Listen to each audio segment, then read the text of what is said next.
In the first part of Lester Holt's report here tonight, the landing gear on a 767 widebody flying from Newark to Warsaw refuses to come down.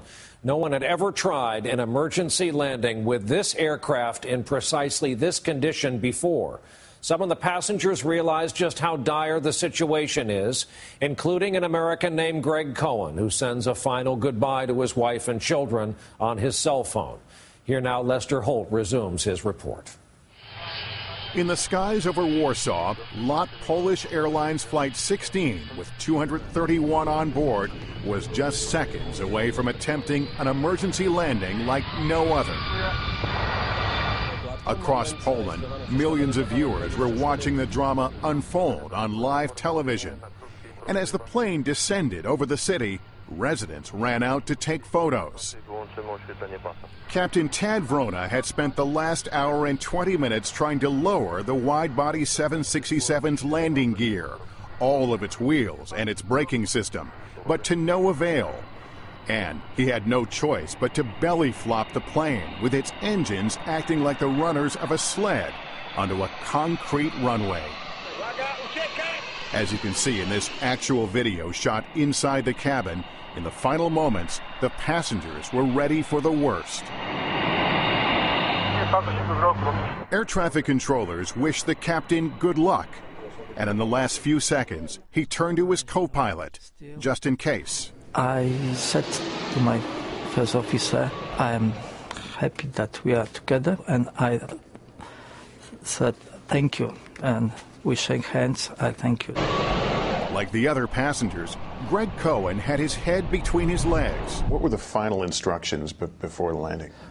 They had us get in ready position, and they were telling us to brace for impact. Praying to God that everything was going to be okay. And I'm just saying to myself, okay, get ready, get ready, get ready, bracing for impact. And then it happened. Flight 16 touched down at more than 140 miles an hour.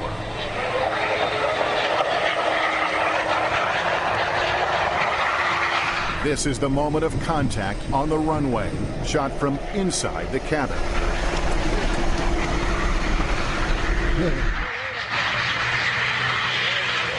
And then we touched down, and the impact never came.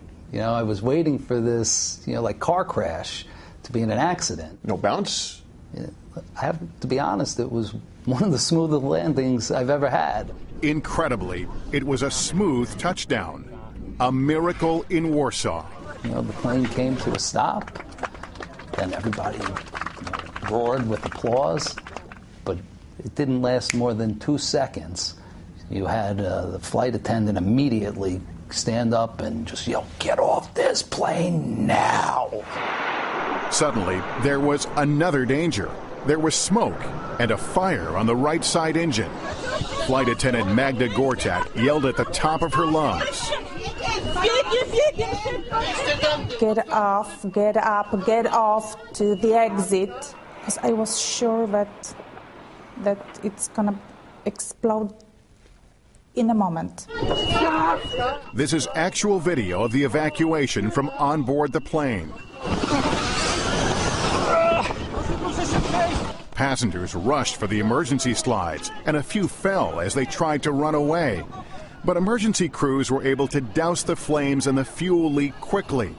The plane didn't explode, and except for a few scrapes and bruises, everyone got off unharmed. It didn't really hit me until I was off the plane. And that's when, I really got emotional. That's when it hit me like, oh my God, what could have been? Greg called Michelle the moment he was clear of the plane. I was just so happy he was on the ground, and, I heard his voice crack, which, his voice never cracks. Really, I appreciate, being with my kids a little bit more and try to take a little extra time for the important things in life because, look, it could all be gone in a second. And as for the pilot who got the flight down safely, Captain Vrona became a Polish national hero. And in America, he was honored for saving 231 lives.